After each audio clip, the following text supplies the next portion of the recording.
मृत्युंजय. लेखक शिवाजी सावंत. भाग 68. राजसूय यज्ञ संपला. आम्ही अविस्मरणीय स्मृतींची गाठोडी घेऊन हस्तिनापुराकडे परतू लागलो. माझ्या मनात श्रीकृष्णाविषयीच्या विचारांचं थैमान माजलं होतं. रथ हस्तिनापुराकडे धावत होता. सत्यसेनाला उठवून मी स्वतः घोड्यांचे वेग हाती घेतले. आसुडाचा तडाखा मारताच आयाळ विस्कटीत ते धावू लागले. माझ्या मनाची घडीही साफ विस्कटली होती. पांचालांच्या राज्यात स्वयंवराच्या दिवशी मी श्रीकृष्णाची स्वतः भेट घेतली होती. माझं हसत मुखानं स्वागत करीत त्यानं माझ्याशी अनेक विषयांवर चर्चा केली. ज्यावेळी माझ्या बोलण्यात दुर्योधनाचा ओघानं निर्देश आला त्यावेळी मध्येच मला थांबवून त्यानं एक विषय पालट करणारा विचित्र प्रश्न विचारला होता. त्यानं विचारलं होतं, कर्ण, अरण्यात मुक्त फिरणारा शक्तिशाली वनराज मेंढरांच्या कळपात आणून सोडला तर त्याचं काय होईल? दुसरं काय होणार? तो क्षणातच त्या मेंढरांचा फडशा पाडील. मी उत्तर दिलं, पण तसं नेहमीच घडतं असं नाही. त्यांचा फडशा तर दूरच राहो, पण आपलंच अस्तित्व विसरून कधी कधी तो त्या मेंढरांसारखाच वागू लागतो. ते कधीच शक्य नाही. मग तो वनराजच कसला? मी त्याला विरोध केला. तो हसत म्हणाला, ते जाऊ दे. तो आज स्वयंवरात भाग घेऊ नयेस हेच ठीक. निदान मी माझ्या उजव्या पायाचा अंगठा होकारासाठी वर उठवीत नाही तोपर्यंत तरी घेऊ नयेस. मी त्याप्रमाणे त्याचा होकार मिळेपर्यंत संयम राखला होता. पण शेवटी मी त्या स्वयंवरात भाग घेऊ शकलो नाही. मला होकार देण्यात काही चूक केलीस का असा त्याला प्रश्न विचारावा म्हणूनच मी चापातून तो सुची बाण त्याच्या अंगठ्यावर सोडला होता.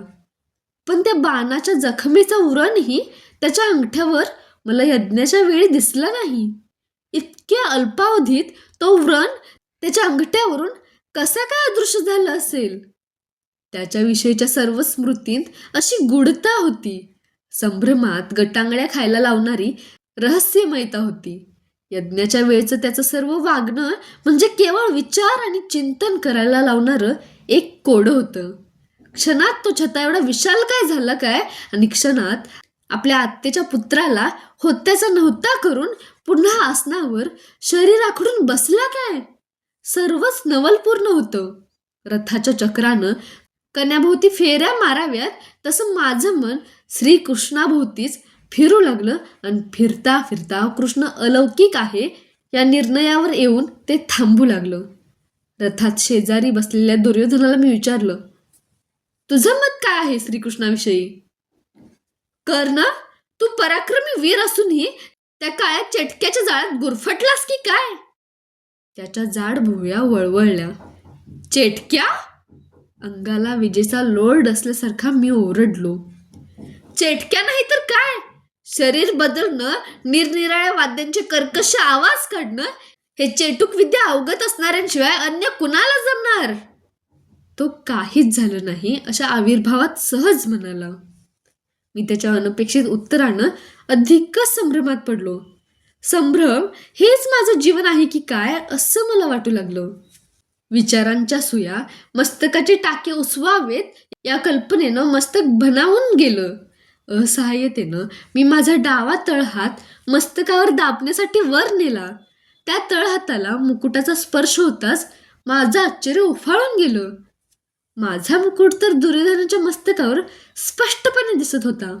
घाईघाईनं मी मस्तकावरचा मुकुट काढून पाहिला. त्याची घडण होती छताला टेकलेल्या श्रीकृष्णाच्या मुकुटासारखी.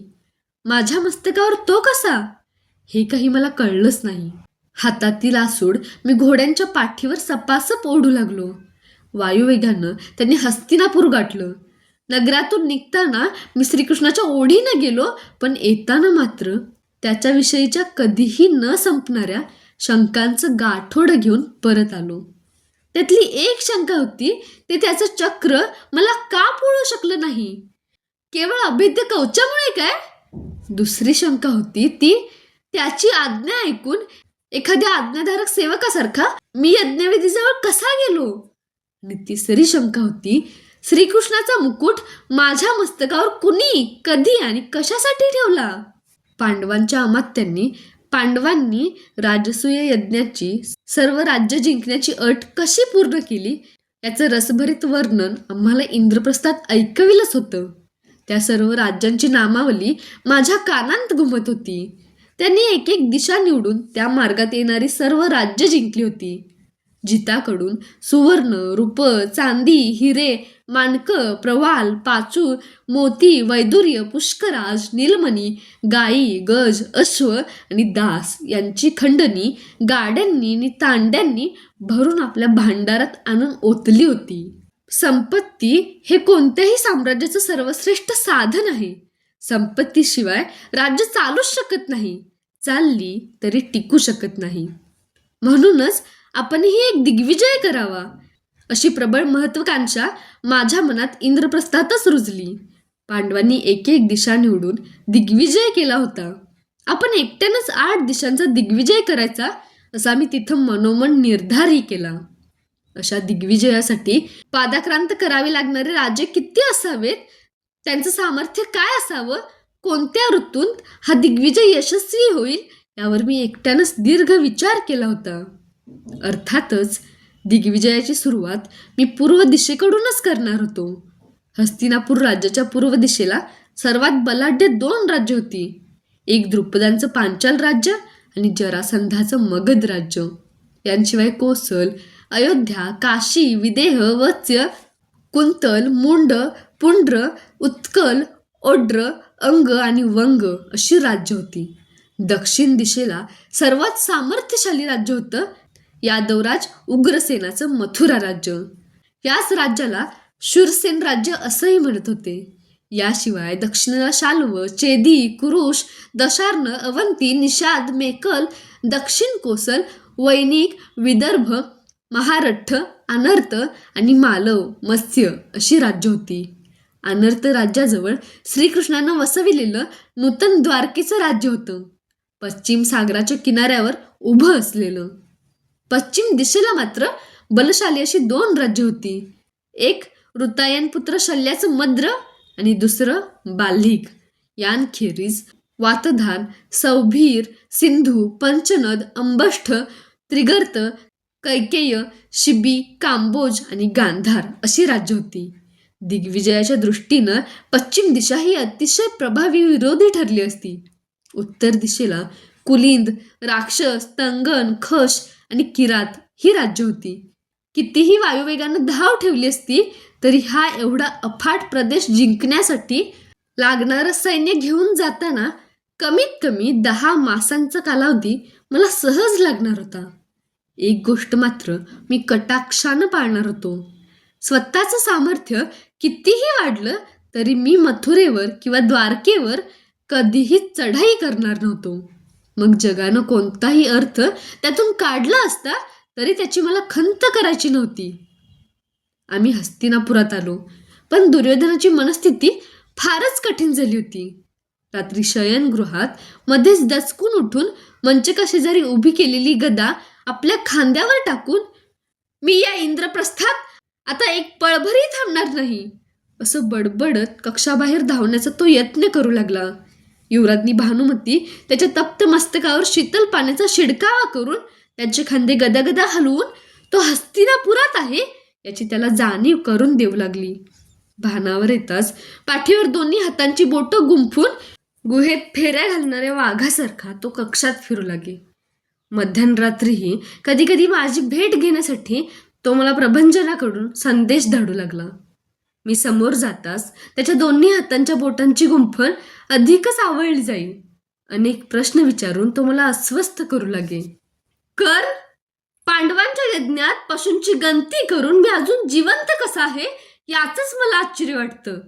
क्षणाक्षणाला मरणप्राय यातना देणाऱ्या या कट्टू घटना हृदयात जागवण्यापेक्षा विष प्राशन करून मी त्यांचा अंत का करू नये? माझ्या पूजनीय पित्याच्या अंधत्वाचा मर्मभेदक निर्देश करून त्यांच्या नैसर्गिक व्यंगावर दात काढते, तीही एक यकच्चित स्त्री. छे, वळवळत शब्दांगार फेकणारी तिची जीभ आणि विस्कट हसताना माझ्या हृदयाचे शतशः खंड पाडणारे ते शुभ्र दात मी का ठेचू नयेत? आणि ठेचता येणं शक्य नसेल तर कुरु म्हणून जिवंत तरी का राहावं? कशासाठी? सांग कर्ण, कशासाठी? मी त्याच्या खांद्यावर हात ठेवून त्याला शांत करण्याचा प्रयत्न करी, पण तो जरी अंमळ शांत झाला तरी वरून गंभीर वाटणाऱ्या सागराचं अंतरंग किती सखोल असतं हे कळू शकत नाही. त्याप्रमाणे त्याच्या अंतरंगात काय काय चाललं होतं हेही काहीच कळत नव्हतं. एकाएकी माझा हात हातात घेत तो मला एकदा शयनगृहाबाहेर चलण्यासाठी आग्रह करू लागला. त्याचं मन दुखावलं जाऊ नये म्हणून मध्यरात्र असूनही मी त्याच्या समवेत गेलो. मला त्यानं सरळ कुरूंच्या राज्यसभेतल्या राजसिंहासनापर्यंत नेलं. त्या सिंहासनाच्या इतक्या जवळ मी कधीच गेलो नव्हतो. पलित्यांच्या मंद मंद प्रकाशात तळपणाऱ्या सोमवंशाचं प्रतीक असलेल्या त्या सिंहासनामागच्या चंदेरी चंद्रप्रतिमेकडे बोट करून तो म्हणाला, तू माझा समर्थ सहचर असशील तर मानचिन्ह असलेल्या या चंद्रप्रतिमेची प्रतिज्ञा घेऊन सांग की तू माझी साथ कधीच सोडणार नाहीस. कर्ण, मी एकाकी आहे असं मला वाटू लागलंय. आजपर्यंत तुला कधी अशा प्रतिज्ञेची आवश्यकता भासली आहे काय? आज भासते आहे. मला उपदेश आणि तत्वज्ञान नको, तुझ्या अखंड मित्रत्वाचं निखळ वचन हवंय. त्यानंच तुझं समाधान होणार असेल तर मी तुला ते देत आहे.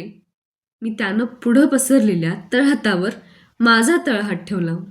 शेजारच्या पाषाणी स्तंभात रोवलेल्या पेटत्या पलित्यावरची इंगुदीच्या तेलाची एक ठिणगी तडकली आणि माझ्या तळहातावर पडली. पण कवचामुळे माझा हात मात्र पोळला नाही. मी संधी मिळेल तेव्हा दुर्योधनाला घडलेल्या अप्रिय घटना विसरायला सांगू लागलो. विस्मरण हे एक मनाचं दुष्प्राह्य सामर्थ्य आहे. अर्थात हे सामर्थ्य सर्वांना सहसाध्य नसतं.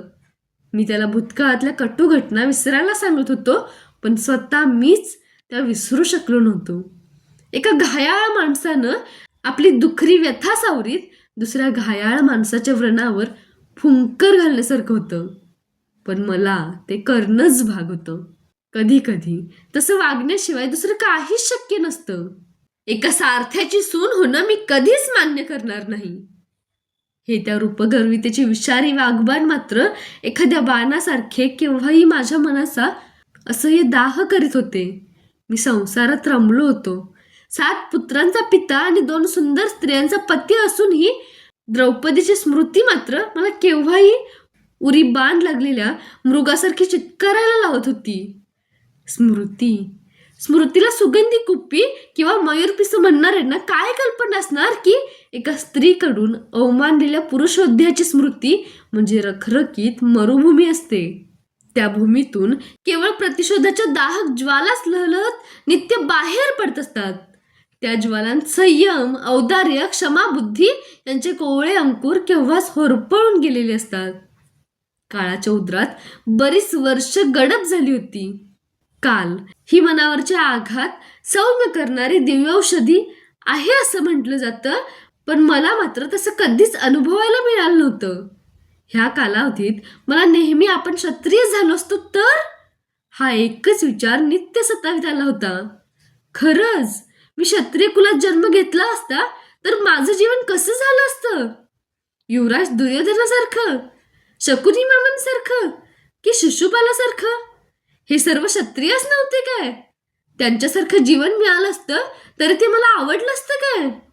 माझ्याजवळ हे आणि असले असंख्य प्रश्न होते, पण त्यातल्या एकाही प्रश्नाचं समर्पक आणि समाधानकारक उत्तर मात्र माझ्याजवळ नव्हतं. मी आणि दुर्योधन, आम्हा उभयतांचं जीवन दिवसेंदिवस अधिक गुंतागुंतीचं होऊ लागलं होतं. कुणी कुणाला आधार द्यायचा हाच प्रश्न होता. काही झालं तरी दुर्योधनाला सावरणं माझं कर्तव्य होतं. त्याला आनंदी ठेवण्यासाठी मृगया, जलविहार, रथांच्या, कुक्कुटांच्या शर्यती, द्यूत अशा मार्गांचा अवलंब अटळ होता. मला स्वतःला मात्र द्यूताचा भयंकर तिटकारा होता. शकुनी मामा मात्र तो खेळ खेळण्यात प्रवीण होते. त्यांच्या गांधार देशीचा तो प्रिय खेळ होता. ते दोघं मामा भाचे घटका द्यूत खेळत होते. मलाच त्या बटबटीत कवड्यांच्या निरस खेळातील काहीच समजत नव्हतं. त्यात मनही रमत नव्हतं. त्याच्या शेजारी दुर्योधनाच्या आग्रहासाठी बसून तो कंटाळवाणा खेळ मी निरसपणे पाहत असे. द्यूताच्या त्या पटाकडे पाहताना माझं जीवनच मला त्या पटासारखं आहे असं वारंवार वाटू लागलं. उभे आडवे केवळ 4 पट्टे, त्या पट्ट्यांवर वंचनेचे, अवमानाचे आणि अवहेलनेचे असंख्य चौकोन. एकदा खेळता खेळता दुर्योधनाच्या बहुतेक सर्व नरदा मारल्या गेल्याचं मी पाहिलं. एकही फासा त्या दिवशी त्याच्या मनासारखा पडला नाही. सगळेच फासे मामांना अनुकूल असे पडले. त्यामुळे स्वतःवर रागावून दुर्योधनानं खेळाचा पट सरळ उधळून टाकला. त्याच्याकडे हसून पाहत मामा म्हणाले, वेड्या, हा पट असा उधळू नकोस. मनात आणलंस तर याच पटानं तू पांडवांना भुईसपाट करशील. ते कसं शक्य आहे? त्या पर्वतासारख्या भीमाला हे 2 हातांचं वस्त्र आणि या 4 क्षुल्लक कवड्या कशा काय भुईसपाट करतील? आपले बारीक डोळे अधिकच बारीक करून काळ्या दाढीच्या दाट केसावळीतून डाव्या हाताची शिडशिडीत बोटं फिरवीत क्षणभर थांबून मामा म्हणाले, राजा, धिप्पाड असणाऱ्या गजराजाला एक साधा अंकुश कसा वटणीवर आणू शकतो? या 5 कवड्या पाची पांडवांना तशाच क्षणात वठणीवर आणतील. मामा, मी आजपर्यंत तुम्हाला बुद्धिमान समजत आलो, पण आज तुमच्या बुद्धीची मला खरोखरच शंका येते आहे. दुर्योधन त्यांच्या कल्पनेचा अर्थ न समजल्यानं त्यांना म्हणाला, भ्रमिष्ठाला भोवतीचं जगही भ्रमिष्ठच दिसतं. तुझंही तसंच झालं आहे. तू भांबावला आहेस. द्रौपदीनं केलेल्या अवमानानं गेल्या अनेक रात्री तुला निद्रानाशाचा विकार जडला आहे, म्हणूनच तू असं बोलतो आहेस. मामांचा प्रत्येक शब्द हृदयभेदक होता. मामा, मी अयोग्य काय बोललो? द्यूताच्या या 4 पट्ट्यांच्या पटात तुम्ही सलग पर्वतासारखे असलेले 5 पांडव गुंडाळण्याची अतर्क्य स्वप्न कशी काय पाहू शकता? ह्या 4 पट्ट्यांच्या पटात केवळ 5 पांडवच नाही, तर त्यांची प्राणप्रिय पांचाली आणि राजमाता कुंती देवी सुद्धा गुंडाळून दाखवू शकतो मी, ज्यांना धाडसाची स्वप्न पाहायची सवय असते आणि जे आपलं प्रत्येक स्वप्न साकार करण्यासाठी झटतात तेच वीर असतात. पण हे सर्व कसं शक्य आहे? स्वप्न आणि सत्य यात आकाश आणि धरती इतकं महद अंतर असतं आणि कोणत्याही वीराची सर्व स्वप्न साकार होतात असं नाही. तू राजा असूनही राजाजवळ आवश्यक असणारी व्यक्ती परीक्षणाची दृष्टी तुला नाही. नाहीतर तुला हे नक्कीच पटलं असतं की कोणतंही व्यसन हे कुठल्याही बुद्धिमान माणसाला सुद्धा अधपतनाच्या सखोल दरीत नेऊन पोहोचवू शकतं. युवराज असूनही मामा नेहमीच दुर्योधनाला राजा म्हणत. व्यसन? कुणाला आहे व्यसन? आणि ते कसलं? युवराज युधिष्ठिराला द्यूत खेळण्याचं. मग त्याचा आपल्याला काय उपयोग? राजा, केवळ एकदाच तुझ्या युधिष्ठिराला शकुनी मामासमोर द्यूताच्या शर्यतीत आणून सोड. तू आता संतापलास आणि तुझ्या मनावरचा तोल जाऊन तू पट उधळून दिलास. याही पेक्षा अधिक प्रमाणात त्याच्या मनावरचा तोल घालून दाखवीन मी. मामा, किती बालिश बोलता तुम्ही. आता परत या हस्तिनापुरात यायला तो मूर्ख नाही. तो होऊन कधीच येणार नाही. त्याला आणणं हेच तर आपलं कौशल्य आहे. बिळातले भुजंग सुखासुखी बाहेर येत नसतात. त्यासाठी बिळात धुमी घालावी लागते. कसली धुमी घालणार तुम्ही त्याला इथं आणण्यासाठी? यज्ञाची. इतर कोणत्याही कारणासाठी तो इथं आला नाही तरी तो धार्मिक विधीसाठी यावयाचा कधीच राहणार नाही. त्याचं उपनाम धर्म आहे, हे तू विसरलास काय? यज्ञ?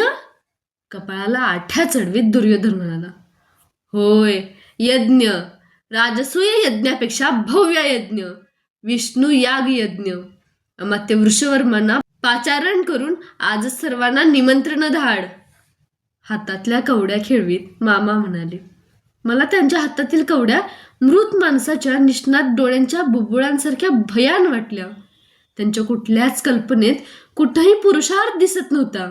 त्यांचा संवाद मी निमूटपणे ऐकला होता, पण मामांच्या कल्पनेत राजकारणाच्या नावाखाली कपटाचा दुर्गंध येताच तीव्र विरोधाच्या भाषेत मी म्हणालो, मामा, स्वतःला सुबलराज म्हणून घेता.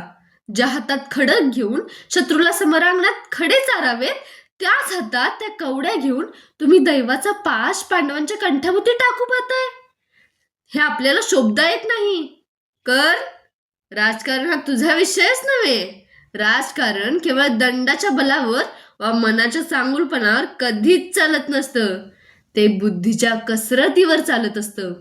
माजलेलं अरण्य नष्ट करायचं झालं तर तुझ्यासारखा साधा भोळा वीर हातात परशू घेऊन जीवनभर ते एकटाच वेड्यासारखं तोडत बसेल. पण पण माझ्यासारखा एका ठिणगीतच त्याची वासलात लावील. चल, 8 दिशांच्या नावानं 8चं दान दे. असं म्हणत त्यांनी हातातील कवड्या खेळून पटाजवळ फेकल्या. 8चं अचूक दान पडताच बैठकीवरून टंदिशी उडी मारून ते ओरडले, ते बघ, 8 म्हणजे 8च. त्यांच्या कर्कश आरोळीनं माझं मस्तक सुन्न झालं. मामा म्हणजे पराक्रमी क्षत्रिय आहेत की द्यूताच्या अड्ड्यातील सराईत जुगारी, तेच मला समजेना. मी त्यांच्या बैठकीजवळून उठून बाहेर पडलो. माझ्या जीवनक्रमात तशी मी अनेक माणसं पाहिली होती, पण मामा त्यांपैकी कोणत्याच प्रकारात बसत नव्हते.